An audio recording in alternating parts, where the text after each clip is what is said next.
doing what's happening. So it's gonna be about LeBron James speaking out about Robert Sarver and why I'm not buying it. Um, this is the thing. They've been known about Robert Sarver. I'm gonna tell you like this.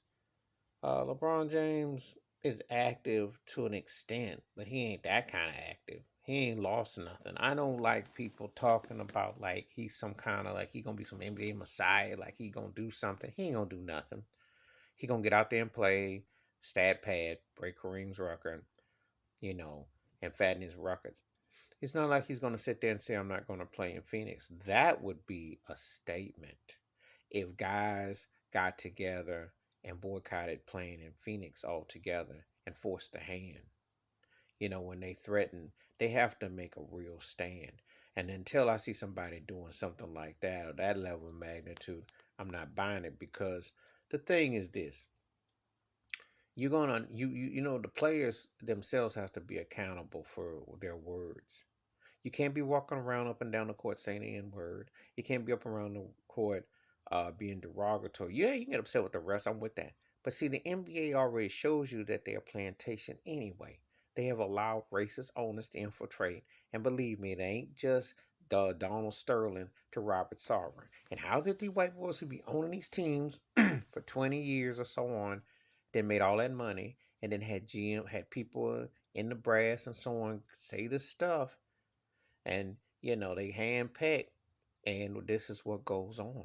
But then the players say the N word, say this stuff, be derogatory, and so they say this is kumbaya because this is what you allowing to happen. And then sexism is always part of it, so it's coming. It ain't unless you use homophobic remarks that all of a sudden they gonna do something because the agenda is real. But let me go on to this situation here. I'm not buying LeBron James speaking out because you have to clean up your own. And in order to do that, you have to put your money together with your players and form an ownership. You have to challenge the owners. You're not ready to do that. You know, you're not ready to put your money where your mouth is as far as boycotting going to Phoenix.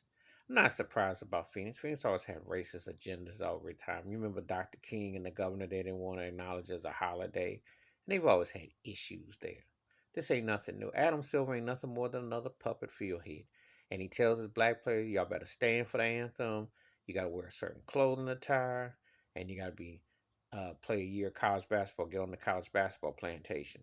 So I'm not, just like with Chris Paul, it's a lot of lip service until I see something. This ain't the only episodes. Those racist heckling fans across the state who said stuff, they've been saying stuff. So it's all around.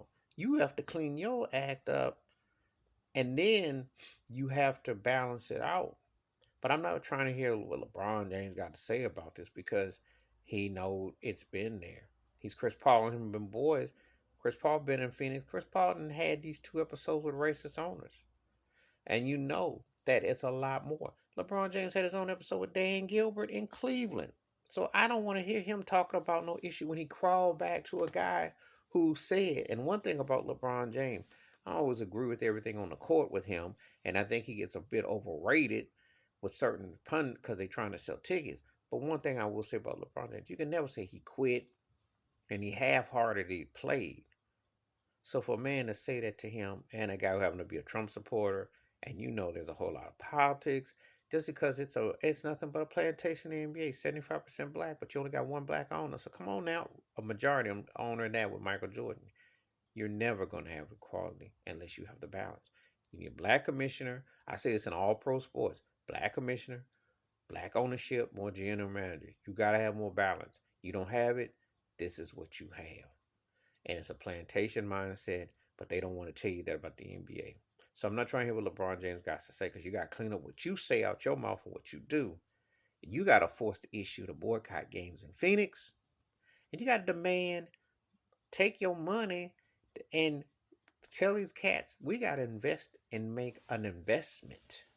Not about who we are. That's why black folk who don't work together, you see this. That's why all these people, gangs and people killing each other over stupidity, making the clan feel good. That's why Robert Sarver is like clan. Sterling's like clan. There's a lot of them like that. But they see that you don't work together. Please hit like, subscribe, welcome thoughts and comments, and I do respond. Thank you. Wash your hands, keep your mind clear, watch out for another. I don't hear them on talk. Got to put it together and work together. I'm out.